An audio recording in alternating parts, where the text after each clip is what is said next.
Clara Reed gasped as the doctor's words hit her like a freight train over the crackling phone line. Your mother's condition has worsened. We need to start treatment immediately, but without insurance. The rest blurred into static, her fingers trembling around the cheap flip phone she'd bought secondhand. She was in the cramped break room of Ashford Enterprises, surrounded by the hum of vending machines and the faint smell of stale coffee, her uniform still damp from mopping up a spill in the executive lounge. At 24, with her caramel skin flushed from exhaustion and her tight curls escaping her ponytail, Clara felt the weight of the world pressing down harder than ever. Mom, hold on, she whispered in the phone, but the line had gone dead. Battery drained again, right when she needed it most. She slammed it down on the metal table, not hard enough to break it, but enough to make the nearby janitor, old Mr. Ramirez, glance up from his sandwich. Everything okay, kid? He asked, mustard dotting his chin. Clara forced a nod, swallowing the lump in her throat. Yeah, just family stuff.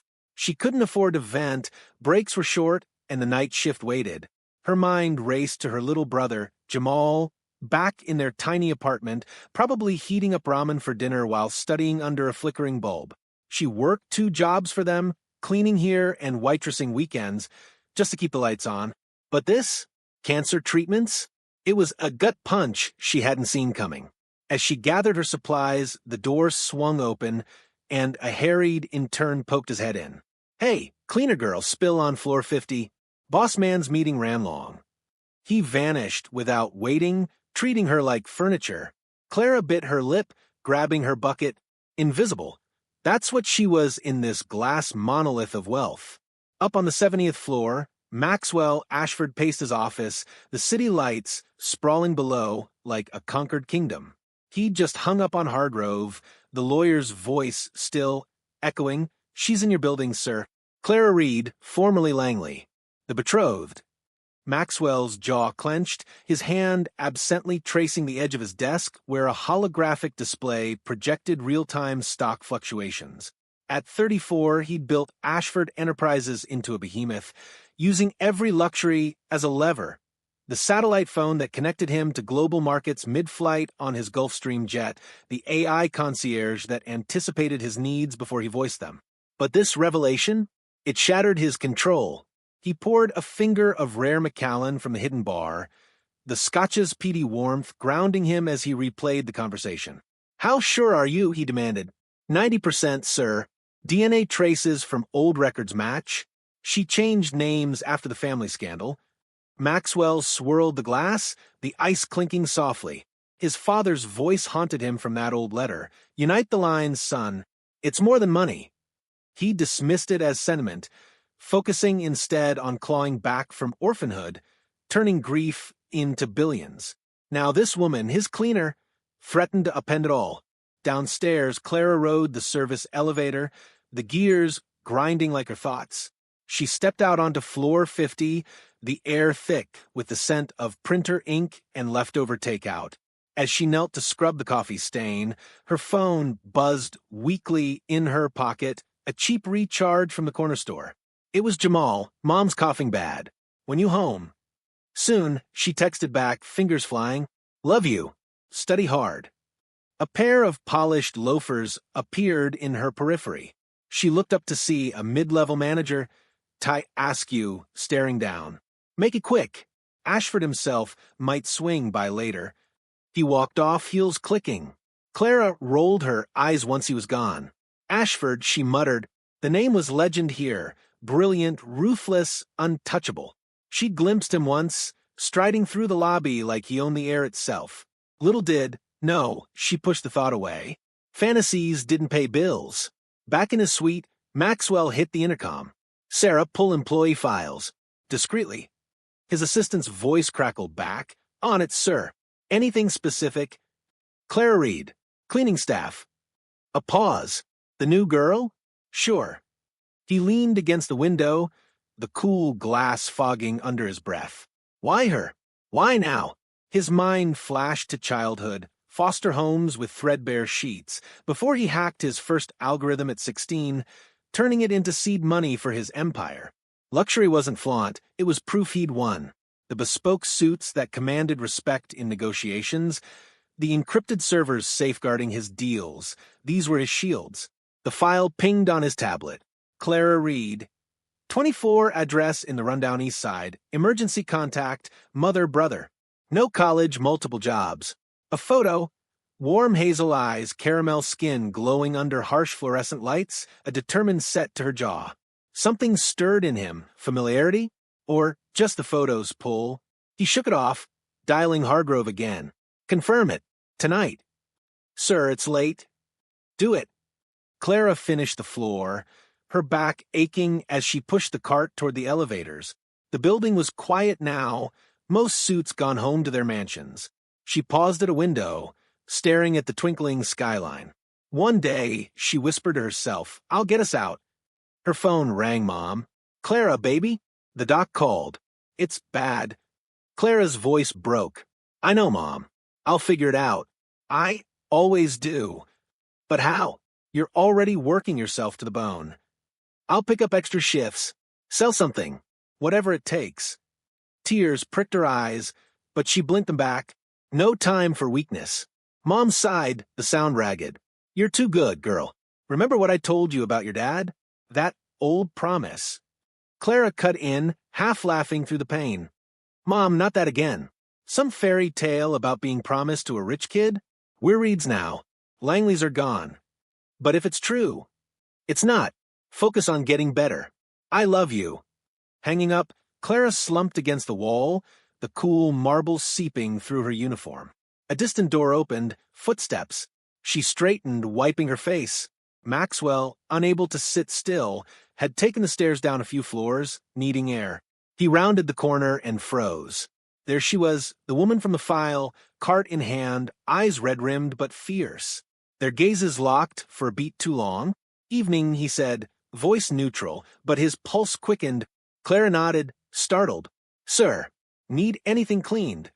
He hesitated, words catching. No, just walking. Awkward, unlike him. She smiled faintly, pushing past. Have a good night. As the elevator doors closed on her, Maxwell exhaled. That voice, soft, resilient. He pulled out his phone, texting Hargrove. Rush it. Clara got home to the apartment, the lock sticking as always. Inside, Jamal looked up from his homework, textbooks scattered on the wobbly table. Sis, you okay? She ruffled his hair, forcing cheer. Yeah, kiddo. How was school? Boring. Math test tomorrow. He eyed her. Mom called. Said you're stressed. Clara sat, pulling him into a hug. We'll be fine. Tell me about that girl in your class, the one with the braids? Jamal blushed, launching into a story, distractions weaving through the worry. But as he talked, Clara's mind wandered to the man upstairs. Why had he looked at her like that? Like he saw her. Morning came too soon. Clara brewed weak coffee in their kitchenette, the drip echoing her fatigue. Mom, eat something, she said, handing a plate to the frail woman on the couch, for scars faint on her arms. Her mother took it, eyes soft. Clara, you can't carry us forever. I can try. Clara kissed her forehead. Gotta go. Love you both. On the bus to work, traffic snarled, horns blaring outside the grimy window. Her phone buzzed, a bill, reminder. She ignored it, staring at the Ashford Tower looming ahead. Maxwell, in his penthouse gym, pounded the treadmill, sweat beading on his forehead. The view, same city, different height. His trainer barked encouragement, but his mind was on Clara. Hargrove's email had arrived at dawn, confirmed. She's the one. He stopped the machine, towel around his neck. What now? He muttered. In a board meeting later, Maxwell dominated, sealing a deal with a sharp quip that drew laughs. But as hands shook, his thoughts drifted. Luxury fueled him, the private chef's omelet for breakfast, the limo idling below. Yet this secret nod. Clara, meanwhile, tackled the lobby, polishing until it shone. A co-worker, Lisa, sidled up. Girl, you look wrecked. Bad night? Family, Clara admitted, wringing the cloth. Lisa nodded. Heard the big boss was wandering last night. Weird, right? Clara paused. Yeah, seemed off. As the day dragged, Maxwell orchestrated from above, but curiosity won. He rode the elevator down, accidentally timing it for a floor. She was there, restocking supplies. "You again," she said, lightly, no deference. He chuckled, genuine, surprising himself. "Bad habit. Stairs are healthier." Clara arched a brow. "For billionaires, maybe. Us mortals take elevators." A spark. "Touché. I'm Maxwell." "Clara." She extended a gloved hand, then pulled back. "Dirty?" He took it anyway, the contact electric. "Doesn't matter." Silence stretched, charged. Then her radio crackled. "Read, conference room spill." "Duty calls," she said, vanishing. Maxwell watched her go, heart racing. Who was this woman, really? Back home that evening, Clara helped Jamal with homework, laughter mixing with tension. "Sis, why's the boss talking to you?" he teased, having overheard her vent to Mom. "Coincidence," she shrugged. But inside, a flutter. Mom chimed in, "Maybe it's fate, baby." Clara rolled her eyes. Enough with the old stories.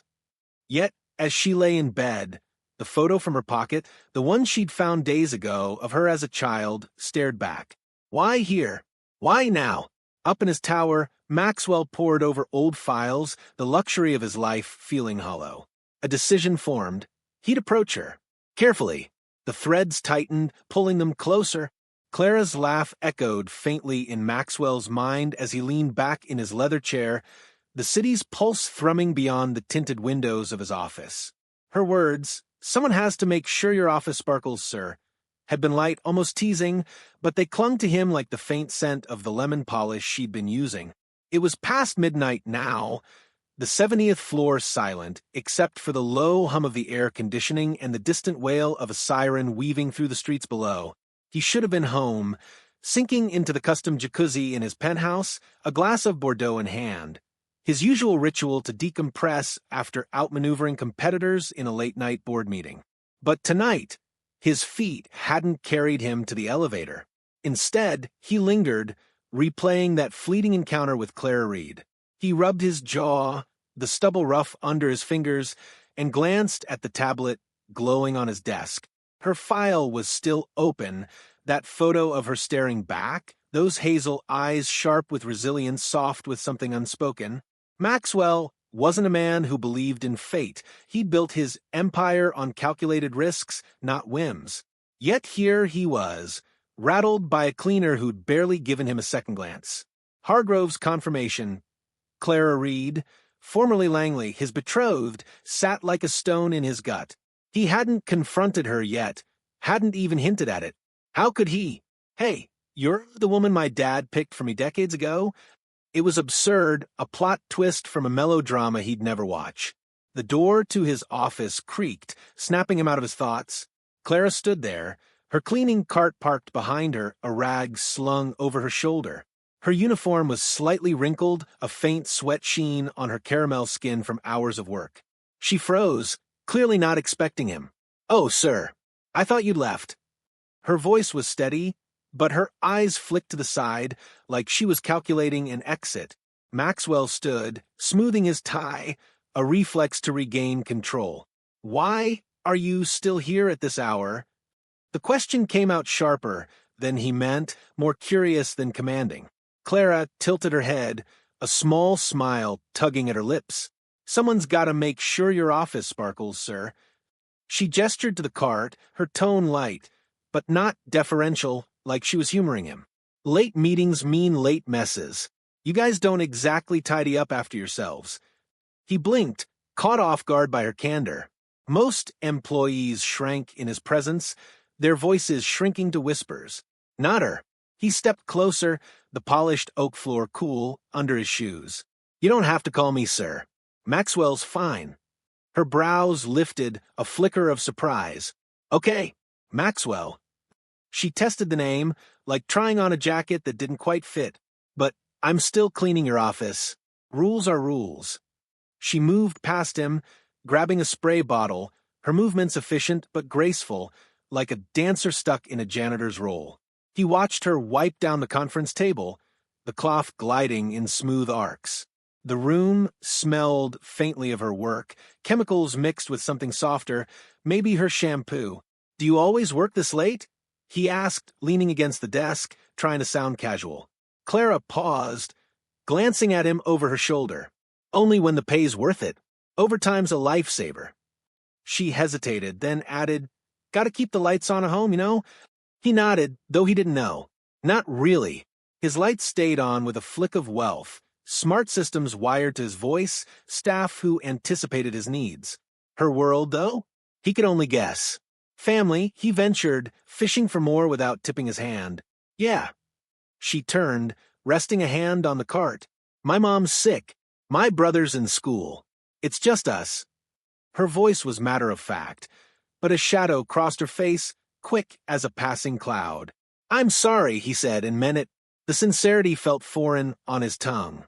He wasn't used to this. Small talk that wasn't strategic, words that weren't leverage. She shrugged, but her eyes softened. "It is what it is. You play the hand you're dealt." She sprayed the glass wall, the mist catching the dim light. "What about you? Why are you still here? Don't billionaires have, like, yachts to sail or something?" A laugh escaped him, sharp and genuine.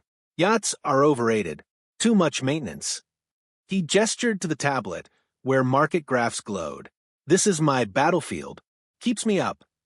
Clara nodded, like she got it, though her world was light years from his. Must be nice, owning the battlefield. She moved to the trash bin, emptying it with a practiced flick. A crumpled coffee cup rolled out, and she caught it before it hit the floor, her reflexes quick. "You guys drink a lot of coffee." "Guilty," he said, raising his hands. "Fuel of the empire." She snorted, a sound that was half amused, half exasperated. "Empire, huh? Sounds exhausting." "It is." The admission slipped out before he could stop it. He crossed his arms, leaning back, watching her work. There was something calming about her presence, her quiet competence, the way she didn't fawn or flinch. He wanted to ask about the Langley name, about her past, but the words felt like a landmine. Instead, he said, "You're good at this. Not just cleaning, the way you carry yourself." Clara froze, the rag mid-swipe. "What's that supposed to mean?" Her tone wasn't defensive, just curious, with a hint of wariness. "You're real." He struggled for the right word, his usual eloquence failing. "Most people here, they're playing a part. You're not." She studied him, her gaze sharp, like she was peeling back his suit to see the man beneath. "Maybe I'm just too tired to play games." She turned back to the glass, but her movements slowed, deliberate. "Or maybe I just don't see the point." The silence that followed was heavy, not awkward but charged, like the air before a storm. Maxwell's phone buzzed on the desk, a text from his assistant about tomorrow's merger call. He ignored it, his eyes on Clara. She was humming softly now, a tune he couldn't place, her voice barely audible over the squeak of the rag. "Do you like it here?" he asked suddenly, surprising himself. She glanced back, one brow arched. "It's a job. Pays the bills. But if I had a choice, I'd be somewhere else. Maybe teaching kids like my mom used to." Her voice softened at the mention of her mother, a crack in her armor. He wanted to ask more, but the radio on her cart crackled. "Reed, you done up there? Lobby needs you." Clara sighed, grabbing the handle. "Duty calls. Again." She paused at the door, turning halfway. "Night, Maxwell. Don't stay up too late. Empires need sleep, too." He chuckled, but it faded as the door clicked shut. Alone again, he sank into his chair, her scent lingering faintly in the air. His mind churned. Clara Reed, the woman his father chose, scrubbing floors in his tower. It was surreal, like a chess move he hadn't seen coming. He picked up the old photo from his desk, the one of young Elena Langley, and traced her shy smile. Was that her? The same spirit, hidden under years of struggle? Outside, Clara rode the service elevator down, the fluorescent light flickering. Her feet ached, her hands raw from chemicals, but Maxwell's words stuck with her. "You're real."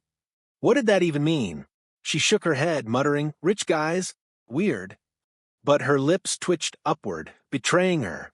In the lobby, she tackled a spilled soda, the sticky mess pulling her back to reality. A security guard nodded at her, his radio buzzing with static. Her phone vibrated, Jamal checking in. "Home soon," the text read. "Yeah," she replied, her thumbs quick despite the fatigue. "Love you." Upstairs, Maxwell stood at his window, the city sprawling below like a glittering puzzle he'd solved 1,000 times. But Clara? She was a piece that didn't fit, and yet he couldn't stop turning her over in his mind. He texted Hargrove, "Keep digging. I need everything on her." As Clara stepped into the cool night air, the bus idling at the curb, she pulled her jacket tighter. The city's noise, honks, distant laughter felt like a cocoon around her thoughts. Maxwell's face flashed in her mind, his blue eyes searching like he'd seen something in her she didn't know was there. Back in his office, Maxwell poured another scotch, the glass cold in his hand. He didn't drink, just stared into the amber liquid, wondering what came next. A cleaner. His betrothed. His heart gave an unfamiliar lurch. Maxwell set the scotch glass down untouched, the amber liquid swirling gently before settling still, much like the thoughts churning in his chest. The office felt emptier now, the echo of Clara's parting words. Empires need sleep too, hanging in the air like an unfinished melody. He glanced at the clock. 1:17 a.m. sleep? That was a luxury he rarely indulged, not when his mind was a whirlwind of mergers, and now, inexplicably, her. He powered down the tablet, the screen fading to black, but her image lingered in his periphery. With a sigh, he grabbed his coat and headed for the elevator, the soft ding cutting through the silence. Tomorrow, he'd keep his distance. Or so he told himself. The next morning dawned crisp, sunlight slicing through the blinds of his penthouse atop the tower. Maxwell woke to the aroma of freshly ground Ethiopian beans from his automated espresso machine, a device synced to his biometrics, brewing at the exact moment his REM cycle ended. He sipped it black, standing at the panoramic window, overlooking the bustling streets below, where people like Clara navigated the chaos he orchestrated from above. Her resilience gnawed at him. In a world where he used private helicopters to bypass traffic snarls for urgent deals, she probably jostled on overcrowded buses. Why did that intrigue him?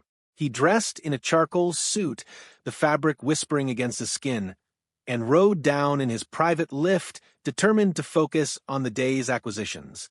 But as he stepped into the lobby, there she was, Clara, bent over a planter, wiping dust from the leaves with a gentle touch, as if coaxing life from the artificial greenery.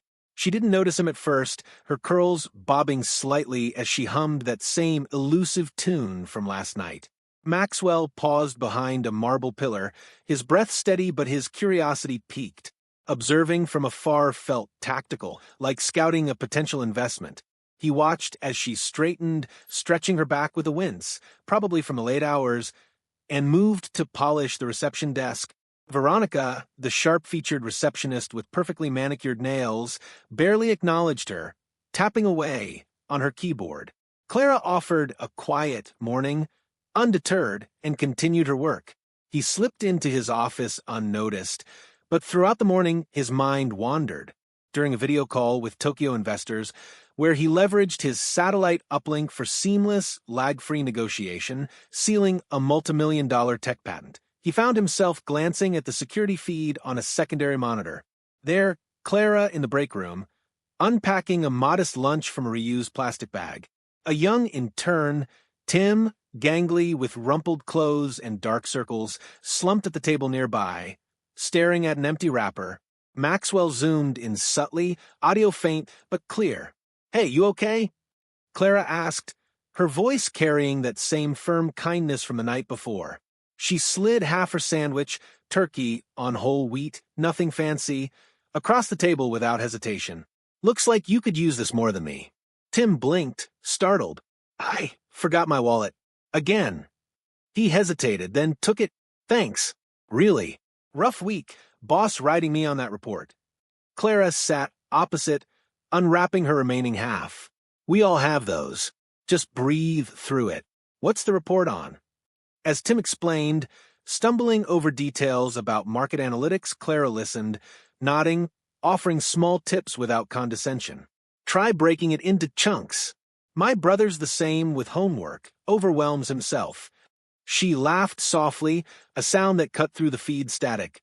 Maxwell leaned closer to the screen, his own lunch, a gourmet salmon salad delivered by drone to his desk, forgotten. Why share? She had so little supporting a sick mom and brother. Yet here she was giving away food like it was nothing, no bitterness in her tone, no resentment toward the tower's opulence that surrounded her. He'd seen executives hoard resources in boardrooms, clawing for every advantage but Clara. She operated on a different currency. The call ended and Maxwell muted his mic, staring at the feed until Clara packed up, leaving Tim with a pat on the shoulder. You got this, she said. He wondered, what forged that? His own climbs had been fueled by anger, orphanhood turning to ambition, luxury his reward and shield. The yacht docked in the harbor wasn't just for show, it was where he'd closed his first hostile takeover, champagne flowing as rivals sank. But Clara's quiet generosity, it unsettled him, a puzzle he couldn't buy his way out of.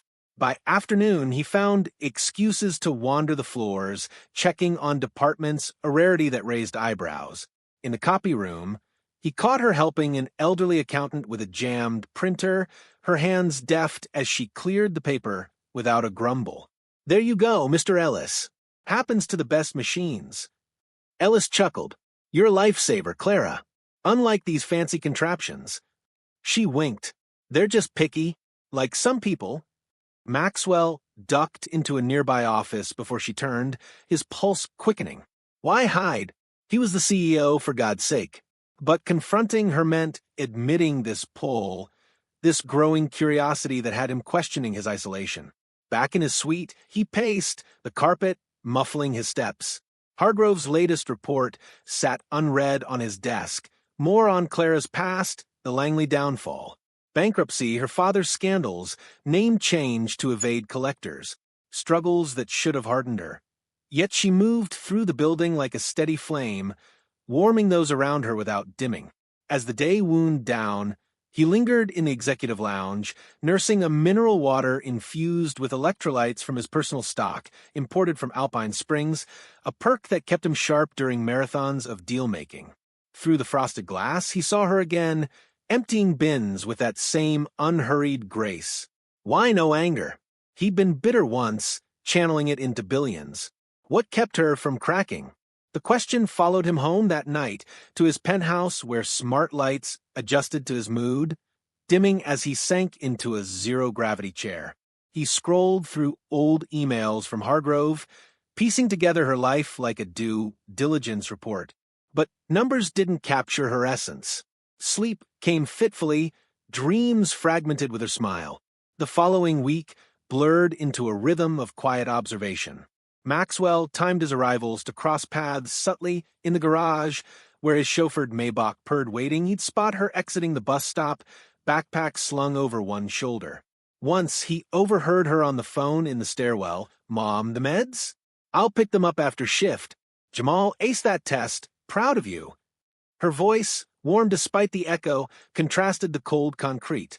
He wondered about her family, envied that tether. Then, one rainy Tuesday, wait, no, the user said don't start with rain. Scratch that. Then, one humid Tuesday, the air thick with impending summer heat, he saw her in the cafeteria line, paying with crumpled bills for a simple soup. An intern behind her fumbled his card, declined. Clara turned. Here, let me spot you.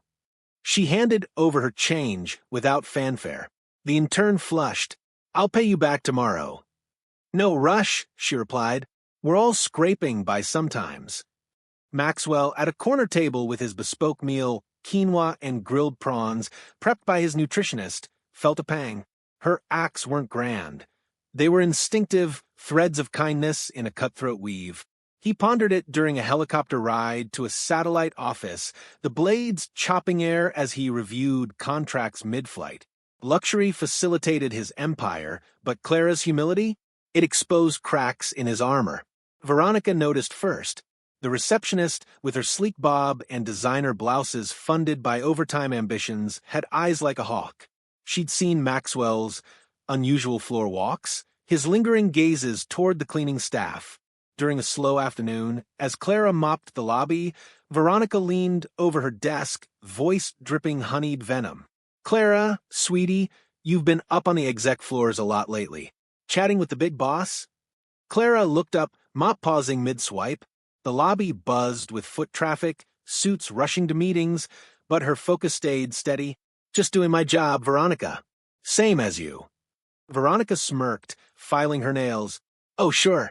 But I saw him watching you yesterday. Careful. Don't leave streaks on the billionaire's glass walls, or should I say his heart." She laughed, a tinkling sound that drew a few glances from passers-by. Clara straightened, her expression firm but laced with that unshakable kindness. "Mock me if you want. I know who I am." She resumed, mopping, water sloshing softly, but her grip tightened on the handle. Veronica's eyes narrowed, not done. By evening, whispers spread like digital wildfire through the office chat apps. Anonymous, of course. Heard the cleaners angling for a promotion the old-fashioned way. Ashford's got a soft spot for the help. Snickers in break rooms, side eyes in elevators. Clara felt the shift the next day. Co-workers averted gazes. Lisa, her fellow cleaner, pulled her aside in the supply closet, the air heavy with bleach. "Girl, rumors flying about you and Ashford." Veronica's stirring the pot. Clara's stomach twisted, but she forced a smile. "Let them talk. I've got nothing to hide." Inside, though, doubt crept in. Had their late-night chat sparked this? She pushed her cart harder, focusing on the gleam of the floors, but the words stung like hidden splinters. Upstairs, Maxwell caught wind during a strategy session.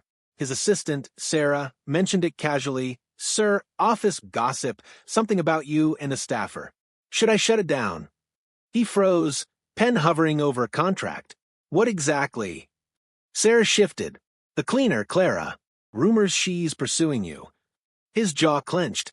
Believe it? The idea was laughable. He'd initiated the encounters, drawn by her mystery. But doubt flickered. Was her kindness calculated? No. He'd seen her unscripted generosity. Still, in his world of betrayals, partners flipping for better offers, leaks costing millions, trust was currency he hoarded. He dismissed Sarah with a wave. Handle it discreetly. But as he stared at the cityscape, the sun dipping low, casting long shadows across his desk, the suspense gnawed. Would he confront the rumors? Or her? The old photo of young Elena sat in his drawer, a silent reminder of tangled fates.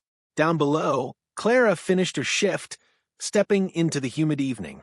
Her phone buzzed. "Mom, home safe? Love you." She texted back, but her steps faltered. Rumors could cost jobs. She needed this one. As the bus rumbled away, she glanced up at the tower's glowing pinnacle, wondering if Maxwell had heard and what he believed. In his office, Maxwell dialed Hargrove again. More on her background. Now. He paced, the luxury of his space feeling confining for the first time. The threads tightened further, rumors weaving into the mystery. Would you choose kindness if life kept testing you? Share your thoughts below. Maxwell hung up the phone after his curt exchange with Hargrove, the device feeling heavier in his hand than usual, as if the weight of unanswered questions had transferred into the sleek metal. More on her background. Now. The words echoed in his empty office, the city lights outside blurring into a mosaic of unanswered whys. He slumped back into his chair, the leather creaking under him, and rubbed his temples. Rumors swirling like smoke in the building's vents, Clara's kindness a beacon that both drew and confounded him. How could someone endure so much without lashing out? His empire thrived on leverage on predicting human greed, but she defied the algorithm. Sleep evaded him that night, the smart bed adjusting firmness in vain as his mind replayed her firm retort to Veronica's jabs, overheard through the grapevine. "I know who I am." If only he could say the same without doubt creeping in. The next day broke with a hazy dawn, the kind where the sun fought through smog to cast weak shadows across the tower's facade. Maxwell arrived early, his Maybach gliding silently into the underground garage, the engines per a stark contrast to the clanking buses Clara rode. He nodded at the valet, a young man who'd once confided in him about college dreams during a rare chat, another thread of humanity he usually ignored. Today, though, everything felt amplified, the rumors a low hum in his ears as he rode the elevator up. Sarah greeted him with a tablet, her expression neutral but eyes wary. "Sir, the gossips died down a bit after my memos, but it's still there." And Hargrove sent an update. Nothing new on Reed's past, but he's cross-referencing old Langley records. Maxwell waved it off, stepping into his office where the AI had already brewed his espresso, the steam curling like question marks. "Keep me posted." He dove into meetings, his voice commanding as he negotiated a satellite launch partnership via holographic call, the technology beaming executives from Beijing into his space as if they shared a room. Luxury wasn't decor, it was efficiency, the seamless connection that turned hours into minutes, billions into trillions. Yet midway through, his focus splintered, thoughts drifting to Clara below, mopping floors while whispers nipped at her heels. Did she believe the rumors? Did she think him complicit? Down on the lower levels, Clara pushed her cart through the corridors, the wheels squeaking faintly over the tile. The air carried the faint tang of copier toner and fresh carpet cleaner, a scent she'd grown numb to, but today it grated. Veronica's mocking words replayed like a bad loop, or should I say his heart? She'd laughed it off in the moment, but now, with sidelong glances from interns and a cold shoulder from the coffee vendor, the sting deepened. "Morning, Lisa," she said, spotting her co-worker restocking shelves in the supply room. Lisa glanced up, her face sympathetic. "Hey, you holding up? That Veronica's a viper. Ignore her." Clara forced a smile, grabbing fresh gloves. "Trying. It's just talk, right? Won't pay the bills." But inside, frustration bubbled. Why target her? She'd shared lunches, covered shifts, never stepped on toes. Kindness as armor, her mom always said, but life kept testing it with sharper blades. Her phone buzzed in her pocket. A reminder from the pharmacy app about mom's meds. She silenced it, pushing on. By midday, Maxwell needed air. He took the stairs down a few flights, a habit born from restless energy, the echo of his footsteps a solitary rhythm. Emerging on the 40th floor, he caught sight of Clara through an open conference room door, on her knees scrubbing a stubborn stain from the carpet. She was alone, earbuds in, moving to some beat only she heard. He paused in the hallway, hidden by a potted fern, that curiosity flaring again. Why her? Why now? With rumors poisoning the well, his phone vibrated. His mother, Amelia Ashford, her name flashing on the screen like a summons from another era. He hadn't spoken to her in weeks, their relationship a fragile bridge of obligatory calls and holiday visits. She lived in the family estate upstate, a sprawling manor he'd renovated with state-of-the-art security and medical suites after health scares. Father had died young, a heart attack at 45, leaving Maxwell to navigate foster care until Amelia, grieving and overwhelmed, reclaimed him at 12. She'd been distant then, buried in loss, but now, at 68, she clung to legacy like a lifeline. He answered, stepping into a quiet alcove. "Mother, everything all right?" Her voice, refined with a hint of frailty, crackled through. "Maxwell, darling, I need to see you. It's important. Come for dinner tonight?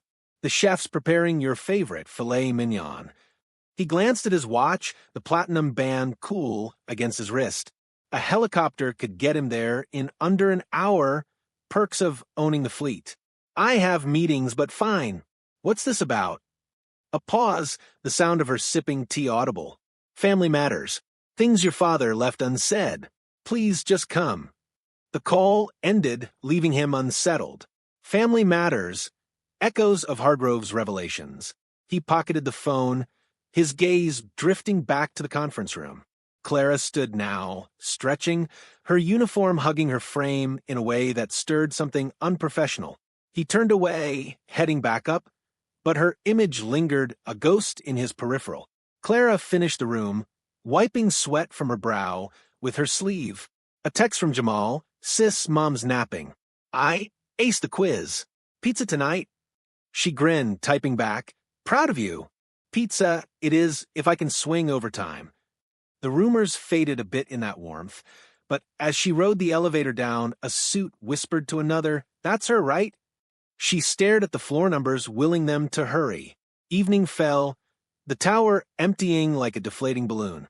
Maxwell boarded his chopper from a rooftop pad, the rotors whipping wind that tousled his hair.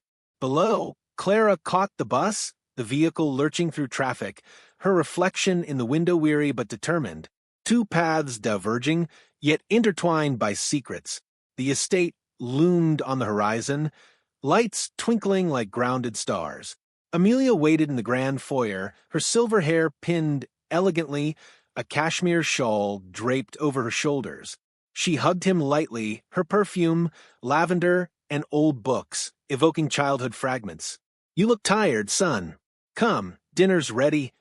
They sat in the dining room, crystal chandeliers casting prisms on the mahogany table. The filet arrived, seared to perfection, paired with a vintage Bordeaux from the cellar Maxwell had stocked during a French vineyard acquisition. He used these luxuries as bridges, gifts to mend the distance time had carved. "So, what's this about, Mother?" Amelia set her fork down, her eyes, blue like his, misting. "Your father, before he passed, he made a promise. To his best friend, Victor Langley. They were like brothers, built their fortunes together until Victor's scandals." Maxwell's fork paused midair. "Langley, the name from Hargrove's files. What kind of promise?" "A betrothal." She said it softly, as if unveiling a relic. "You to Victor's daughter, Elena. It was meant to unite our families, secure legacies. Your father drew up the papers, kept it secret until you were of age. He believed in destiny, Maxwell, not just deals." He set the fork down, appetite vanishing.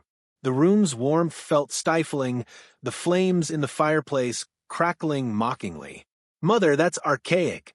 I'm not marrying a stranger." His voice rose, edged with resistance. Strangers. He built walls against them, using private jets to escape crowds, encrypted lines to guard secrets. Marriage? To someone chosen like a stock option? Amelia leaned forward, her hand trembling as she reached for his. "It's not just paper, darling. Victor saved your father's life once, in a deal gone wrong, pulled him from ruin. This was repayment, a bond beyond money. The girl, she's out there. Hargrove mentioned you've been inquiring." Maxwell pulled back, standing abruptly. The chair scraped against the marble floor. "Inquiring? It's madness. Father's gone. Why drag this up now?" "Because legacy matters," she insisted, voice cracking. "You built an empire, but alone. Your father wanted more for you, a partner, Roots." He paced to the window, staring at the manicured lawns lit by solar paths, another upgrade he'd installed for her safety. Roots? His were severed young, replanted in boardrooms. But Clara's face flashed, her kindness, her struggles. Unknown to him in this moment? No, Hargrove had hinted, but confirmation lagged. Was she the one? The thought twisted, a mix of dread and inexplicable pull. "Mother, I control my life. Not some ghost promise." He softened, seeing her tears. "I'll think on it, but no guarantees." She nodded, dabbing her eyes. Just find her. For him. The chopper ride back was turbulent, wind shearing against the blades like his thoughts. Back in the tower penthouse, he poured a cognac from the rare collection, the liquid golden under low lights. "Betrothed. To Elena, Clara?" He texted Hargrove, full confirmation. "Tonight." Clara, meanwhile, shared pizza with Jamal and Mom in their cramped living room, laughter bubbling over cheese strings. "You killed that quiz kid," she said, ruffling his hair. Mom watched her, eyes knowing. "Something's bothering you, baby. Work." Clara shrugged. "Just rumors. Nothing big." But as she cleared plates, the old story Mom told resurfaced, Dad's promise to Ashford. Fairy tale, she thought, but a seed of wonder planted. Days blurred. Maxwell delved deeper, using his resources, private investigators tailing discreetly cross-checks on Clara's records. He observed her still, from afar, noting how she helped a lost delivery guy navigate the lobby, her directions patient amid the rush. Why resist bitterness. The question evolved with the betrothal looming. One evening, Amelia called again. Any progress? I'm handling it, he said terse. Don't fight it, son. It could be beautiful. He hung up, frustration mounting. In the gym, he pounded the heavy bag, sweat flying, luxury equipment imported from a Thai training camp, where he'd once sparred to clear his head after a failed merger. Clara faced more tension. Veronica cornered her in the break room. Heard Ashford's asking about you. Playing innocent. Clara met her gaze. I'm just me. If that's a threat, so be it. Veronica huffed off, but the encounter left Clara shaken. Home that night, she confided in Mom. It's like I'm under a microscope. Mom squeezed her hand. Remember your roots, Clara. Langley blood strong. The name jolted her. You mean the old promise? Mom nodded. Your father never forgot. Meanwhile, Hargrove's email arrived. Confirmed. Clara Reed is Elena Langley. Betrothed. Maxwell stared, the screen glowing. Resistance flared. I'm not marrying a stranger, but curiosity softened it. Who was she, really? He sought her out subtly, bumping into her in the hall. Clara, coffee spill in my office, mind handling? She nodded, wary. Sure. As she cleaned, he watched. Tough week. She glanced up. You hear things too? Rumors? Ignore them. Easy for him, she thought, but his tone held sincerity. Silence stretched, unspoken words hovering. Amelia visited the tower unannounced, her limo pulling up as Clara mopped the entrance. Darling, she greeted Maxwell in his office. I brought the original papers. He scanned them, signatures bold. This changes nothing. But it does, she pressed. Find her. He didn't admit he had. Clara, overhearing snippets from gossip, wondered about the elegant woman. Tension built, destinies converging. Would you choose kindness if life kept testing you? Share your thoughts below. Maxwell stared at the email from Hargrove, the words confirmed. Clara Reed is Elena Langley. Betrothed. Burning into his retinas like a digital brand, he leaned back in his chair, the penthouse around him a cocoon of engineered silence, sound-dampening panels he'd installed after a noisy acquisition war kept him up nights.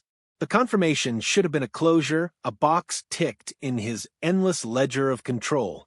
Instead, it ignited a storm, resistance clashing with that inexplicable draw toward her. I'm not marrying a stranger, he'd told his mother, but Clara didn't feel entirely strange anymore, not after witnessing her quiet acts of grace amid the tower's shark tank. He closed the laptop with a soft click, the sound echoing his resolve. Tomorrow, he'd probe deeper under some guise. No direct confrontation yet. That would shatter the fragile web. For now, he'd invite her up, test the waters. The next morning hummed with routine disruption. Maxwell arrived via his private entrance, bypassing the lobby where Clara would be starting her shift, her cart rattling over the thresholds. He settled into his office, the automated shades rising to reveal a smog-tinted skyline, and buzzed Sarah. Send up the cleaner, Clara Reed. Tell her there's extra work in my suite. Urgent. His voice was even, but his fingers drummed the desk, betraying the undercurrent. Down below, Clara wiped down the reception counter, the cloth absorbing the faint rings left by coffee mugs. Veronica hovered nearby, her heels clicking like accusations, but Clara kept her head down, focusing on the shine. The rumors had quieted to murmurs, but they lingered like a bad aftertaste.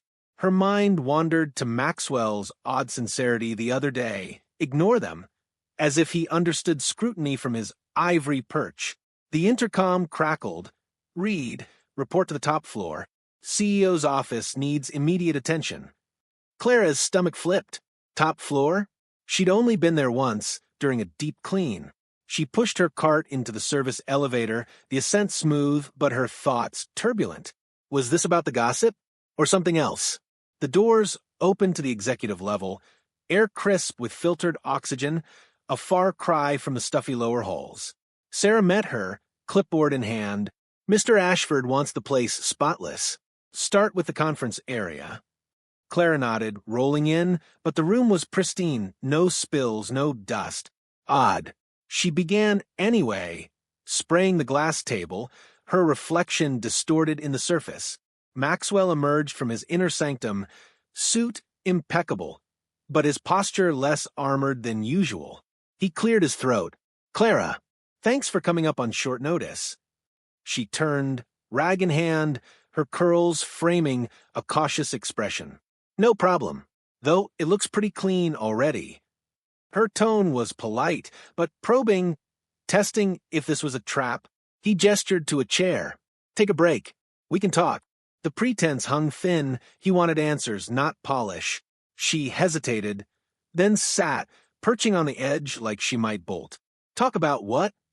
He leaned against the desk, arms crossed, but his eyes searched hers.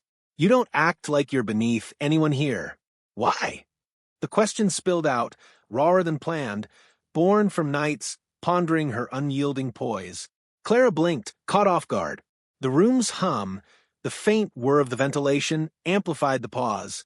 She set the rag down, her hands folding in her lap, calluses hidden, but felt. "Because no one truly is. Money doesn't measure worth." Her voice was steady, but a flicker of vulnerability crossed her face. "I've seen enough to know that. My mom's fighting every day just to breathe. My brother's got dreams bigger than our apartment. Worth? It's in how you treat people, not what you own." Maxwell absorbed it, the words piercing his fortress. He thought of his own metrics, net worth, market caps, the yacht where he'd hosted victory toasts after crushing rivals. Luxury as proof of value. Yet here she sat dismantling it. And if life's handed you scraps, doesn't that breed resentment? She met his gaze, hazel eyes unwavering. "It could, but resentment eats you alive. I choose different." A small smile tugged her lips. "Besides, who's to say I'm not right where I need to be?" The air thickened, a charged quiet where unspoken currents flowed. Maxwell felt a pull, magnetic, her words echoing his mother's pleas for legacy beyond ledgers. He stepped closer, the space between them shrinking. "You're not like anyone here. It's refreshing." Clara's breath hitched. His proximity stirred something warm, unfamiliar, a flutter in her chest that scared her. He was worlds away. The suit tailored to perfection, the office a throne room. She, a cleaner with debts stacking like unpaid bills. Maybe, but we're different, Maxwell. You up here, me down there. She stood, grabbing her supplies, but her hand brushed his arm accidentally, sending a spark. He caught her wrist gently, releasing it quick as if burned. Differences aren't walls. Sometimes they're bridges. She pulled back, heart racing. Not always sturdy ones. The tension peaked, emotions raw, his curiosity blooming into attraction, hers a budding feeling shadowed by fear. She excused herself, cartwheels whispering as she left, but the conversation lingered like perfume. In the elevator down, Clara leaned against the wall, pulse thudding. Feelings? For him? Ridiculous. Their worlds clashed like oil and water. Yet his eyes, that genuine interest, it chipped at her defenses. Maxwell watched the doors close on the security feed, a habit now. Bridges he'd said, but with the betrothal's secret looming, was he building one or a trap? Days blurred into tentative closeness. Maxwell found excuses, late-night spills, quick chats in halls. Clara resisted at first, but his questions drew her out. About Jamal's school plays, Mom's treatments. She shared laughs over coffee he happened to have brewed. The machines gurgle a backdrop to stories. Feelings deepened. She'd catch herself smiling at memories of his rare grins, but fear nipped. Could this cross the divide? Veronica watched, jealousy festering. The receptionist, overlooked for promotions, saw Clara as a threat. During a lunch break, as Clara stepped away from her locker, Veronica slipped in, planting confidential merger docs, stolen from a careless exec's desk, into her bag. A setup clean and cruel. That afternoon, security buzzed. Missing files, sir. Last seen near the cleaning staff. Maxwell's office turned interrogation room. Clara was summoned, bag searched before her wide eyes. The docs tumbled out. "I what? I didn't." Her voice cracked, panic rising. He stared, betrayal sharp. "Explain." "I can't. Someone must have." Tears welled. But she held them, chin up. Fire me if you must, but I'm no thief. The room spun for Maxwell. Hargrove's confirmation fresh, now this? Setup or deception? He almost barked the order, "You're done." But seeing her cry, silent tracks down her cheeks, doubt surged. Her kindness, those shared moments, didn't align. "Wait outside," he said, voice tight. Alone, he reviewed footage, spotting Veronica's sly move. Rage boiled, not at Clara but the sabotage. Clara paced the hall, sobs muffled. Fired? Mom's meds, Jamal's school, ruined. And Maxwell? That budding trust, shattered. Who was she to think she fit in his world? Sarah interrupted. "Your mother's here, sir. Insists on seeing you." Amelia swept in elegant as ever, holding an envelope. "Maxwell, it's time. I found her, the betrothed. Elena or Clara, as she goes now." He froze, pieces clicking. "You knew." "I suspected. Tracked her after Hargrove's hints." She glanced at the door. "Bring her in." Clara entered, confusion etching her face, tears drying. Amelia smiled warmly. "Clara Reed, or should I say Langley? You're the one promised to my son." Clara's world tilted. "What? The old story, it's real?" Maxwell's eyes widened. "You knew." "Only whispers from Mom. Thought it was myth." Her gaze met his shock mirroring. "Betrothed? To him?" Amelia nodded. "Your father's arranged it. Destiny dears." Suspense hung thick. Who was Clara really? Thief or victim? Betrothed or intruder? Maxwell's doubt warred with relief, attraction surging amid chaos. Clara backed away. This too much. She fled, leaving them in stunned silence. Maxwell turned to Amelia. "What now?" "Win her son, before secrets destroy it." As Clara rode home, bag heavy with cleared name, but heart heavier, questions swirled. Love? Amid lies? As Clara's bus rattled away from the tower, the weight of the revelation pressed against her chest like an unyielding storm. The envelope Amelia had thrust into the conversation, the one confirming her as Elena Langley, betrothed to Maxwell, burned in her mind, even though she hadn't taken it. She hadn't needed to. The words had seared themselves into her. Love amid lies? The question looped endlessly as she stared out the grimy window, the city lights blurring into streaks. By the time she reached her apartment, the anger had simmered into a deep, aching confusion. She unlocked the door, quietly, not wanting to wake Jamal or worry Mom, but the creak betrayed her. Mom looked up from the couch, her oxygen mask fogging slightly with each breath. "Baby, you're home late. Everything okay?" Mom's voice was weak, but her eyes sharp, reading Clara's face like an open book. Clara forced a nod, dropping her bag and sinking beside her. "Just work stuff. Complicated." She couldn't bring herself to spill it all, not yet. The old stories Mom had whispered about Dad's promise felt too real now, too tangled with a man who'd almost accused her of theft hours earlier. As she lay in bed later, sleep evading her, Maxwell's face flashed, his doubt in the office, then the shock mirroring hers when Amelia spoke. Was any of it genuine? Or just fate's cruel script? Up in the penthouse, Maxwell stood frozen after Clara's flight, Amelia's words, "Win her son, before secrets destroy it." Echoing like a challenge he wasn't sure he could meet. He poured himself a scotch, the glass cold against his palm, but didn't drink. Instead, he paced, the city's glow mocking his turmoil. The betrothal was one thing, a relic he could dismiss, but Clara? Her tears in the office, her fierce denial of theft, the way she backed away from destiny like it was a cage. Had his growing feelings been real, or colored by Hargrove's digs? He sank into the zero-gravity chair, replaying their chats, her laughter over coffee, her stories of Jamal's dreams. No, that pull was his own. But winning her? That meant facing the mess he'd helped create. The next morning, Clara called in sick to Ashford Enterprises, her first time ever. She couldn't face the tower, the whispers, or him. Instead, she picked up an extra shift at the diner, the clatter of plates a distraction from the knot in her stomach. Tips were decent, but her mind wandered. What if the betrothal changed everything? Maxwell's world Jets, mergers, luxury she couldn't fathom, made her feel small, unworthy. She wiped down a table, muttering to herself, "Who am I kidding? A cleaner and a billionaire? Fairy tales don't pay bills." Maxwell, meanwhile, arrived at the office early, his Maybach gliding into the garage. Sarah met him with updates, but he waved them off. "Where's Clara Reed today?" The question slipped out, sharper than intended. Sarah checked her tablet. "Called in sick, sir. First time." He nodded but doubt gnawed. Sick? Or avoiding him?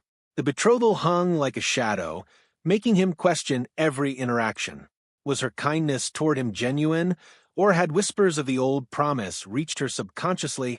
He dove into meetings, negotiating a high-stakes acquisition via holographic link, the tech seamless as always. But midway, his focus splintered. Clara's words from their last real talk echoed. "We're different, Maxwell. You up here, me down there." Differences he'd called bridges, but now they felt like chasms. After the call, he buzzed security. "Pull all footage from yesterday's incident. Every angle." As Clara served lunch specials at the diner, her phone buzzed. A text from Lisa. "Girl, drama here. Veronica got Ken this morning. Boss man himself did it. Rumors say it's tied to you." Her heart skipped. Fired? For the setup? She pocketed the phone, a mix of relief and unease washing over her. Maxwell had believed her then, but why defend her now, after the revelation? Fate or feelings? The uncertainty made her feel even more out of place in his orbit. By afternoon, Maxwell had the footage compiled. Veronica's sly slip into Clara's bag was clear as day, her smirk caught on a hidden cam. Rage flared. Not just at the sabotage, but at how it had nearly cost Clara everything. He summoned Veronica to his office, her heels clicking nervously as she entered. "Explain," he demanded, playing the clip without preamble. Veronica paled, stammering. "Sir, it was a joke." She was getting too close. "A joke?" His voice was ice. "You framed an innocent employee. Pack your things. You're done." Security escorted her out, her protests echoing down the hall. But firing her wasn't enough. The damage lingered in the whispers. Maxwell hit the intercom. "Sarah, company-wide memo. Now." The email went out minutes later regarding recent rumors and an internal incident. Clara Reed has been fully exonerated. Any misconduct was fabricated by a former employee who has been terminated. Ashford Enterprises values integrity above all. Treat each other with respect, it's non-negotiable. He sent it leaning back, but the act felt hollow. Defending her publicly was a start, but the betrothal loomed. Was she drawn to him now because of it? Or had their connection been real before the truth exploded? Clara saw the memo on her phone during a break, forwarded by Lisa. Her hands trembled, publicly defended by Maxwell. No one had ever stood up for her like that. But why? She texted him impulsively, saw the memo. "Thanks, but we need to talk." His reply came quick. "My place? Neutral ground. 8 p.m., no pressure."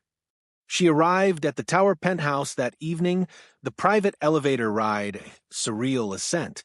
Maxwell greeted her at the door, casual in slacks and a shirt, no tie. The space was vast, panoramic views, smart lights dimmed soft, but he led her to a simple balcony table, takeout from a local spot spread out. "Figured fancy wouldn't help," he said, gesturing to the burgers and fries. Clara sat, the city sprawl below a reminder of their divide. "You fired her. Defended me to everyone. Why?" "Because it was right," he said, meeting her eyes. "And because I care about you, Clara. Not the betrothal. That came after I started seeing you, really seeing you." She looked away, the wind tugging her curls. "But now it's there. This promise. How do I know it's real? And even if it is, you deserve someone from your world, not me." The words spilled out, laced with the unworthiness that had festered all day. "I'm just trying to keep my family afloat. Your life, it's helicopters and deals. I'd drag you down." Maxwell reached across, his hand hovering before taking hers gently. "My world is meaningless without you in it. His voice was soft, eyes earnest. I've built empires, but it's empty. You? Your strength, your heart, that's what I want. Not fate's decree. Us choosing each other.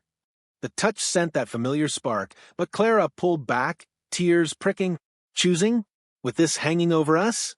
It feels forced. He nodded, struggling internally. Was her hesitation proof it was fate pulling strings, not love? Then let's test it. No pressure, no promises. Just time. See if it's real. She met his gaze, the tension thick, emotions raw. Forgiveness flickered, but doubt lingered. As she left that night, the elevator descent felt like a metaphor, down to her world, away from his, but his words echoed, a seed of hope amid the struggle. Days turned to weeks, the test unfolding tentatively. Maxwell dialed back the luxury, meeting her on her terms. Walks in the park, helping Jamal with homework via video calls, even visiting Mom with simple flowers. Clara opened up more, sharing fears of inadequacy, while Maxwell confessed his doubts, fearing her affection was tied to the betrothal, not him. Is it love or legacy? He'd ask in quiet moments. Clara, feeling the pull strengthen, wrestled with worthiness. Your boardrooms, my mop buckets, they don't mix. But in stolen kisses and shared laughs, barriers cracked. Tension built, love tested against fate's shadow until a breaking point loomed. The seed Maxwell had planted that night on the balcony took root slowly, but steadily, in the weeks that followed Clara's hesitant agreement to test it. Their meetings evolved from cautious talks to genuine moments, him showing up at the diner with Jamal, in tow for milkshakes, her joining him for quiet dinners where luxury was stripped back to basics. Yet the doubts lingered like unspoken echoes. Maxwell's fear that fate overshadowed their feelings, Clara's persistent sense of unworthiness in his glittering world. One evening, as they walked along the river after her shift, the city lights reflecting on the water, Clara stopped, turning to him with resolve. I've been thinking, she said, her hazel eyes searching his. This test, it's shown me you're more than the tower or the deals. But I still feel like I don't belong. What if I can't keep up? Maxwell cupped her face gently, the wind carrying the faint hum of traffic. You don't have to keep up. You lead, Clara. You've shown me what's missing in my life, real connection, not contracts. But inside, his struggle peaked. Was her growing affection pure or influenced by the promise? He decided then, the only way to know was to lay it all bare, publicly letting her choose without shadows. The next day, Maxwell orchestrated quietly. He called a company-wide assembly in the lobby, framing it as a team update. Employees gathered, murmurs rippling. Rumors had quieted since Veronica's firing, but curiosity buzzed. Clara, back at work after her sick day, pushed her cart through the crowd, confused. What's this about? She asked Lisa. No idea, girl. Boss man's up there looking serious. Maxwell stepped to the podium, the glass atrium amplifying his voice. Thank you all for gathering. Today isn't about mergers or metrics. It's about truth. He scanned the faces, locking on Clara's wide eyes. Many of you know Clara Reed, our dedicated team member who's faced unfair whispers. But what you don't know is her story ties to mine deeper than this building. Gasps rippled as he continued. Years ago, our fathers arranged a betrothal between us, Clara, formerly Elena Langley, and me. I learned this recently after I'd already started falling for her strength, her kindness. He stepped down, weaving through the crowd to her, the assembly parting like waves. Kneeling, he pulled a simple ring from his pocket, not flashy, but engraved with "Choose Us." Clara, this isn't fate's command. It's my choice. Will you marry me? Not as a promise, but as the love of my life. Tears streamed down her face, the lobby silent. Unworthiness flickered one last time, but seeing his vulnerability, publicly stripping his armor, melted it. Yes, she whispered, then louder, yes, Maxwell, because it's you, not the legacy. He slipped the ring on, pulling her into a kiss amid cheers. The company erupted, the moment bridging worlds. In the days that followed, they planned a simple wedding, blending her roots with his reach, helping her family, but on equal terms. Love isn't about wealth, it's about recognizing worth in someone's heart. If you believe true love can cross every boundary, drop a red heart in the comments and tell us your country so we know where love is being celebrated.